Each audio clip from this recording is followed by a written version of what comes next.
Huh? Are we recording? Yes. This is a little trick that I learned up in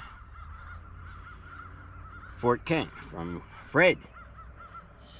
Supposedly, presumably biodegradable Velcro. Thin band. Cut two short strips.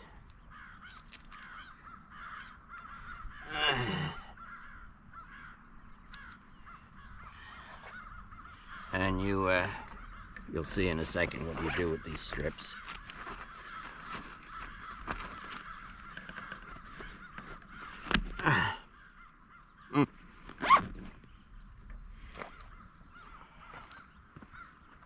You bundle your lines, not your safety line, down about 3 feet. Oops, and you wrap the Velcro around it. In other words, bundle your shroud lines.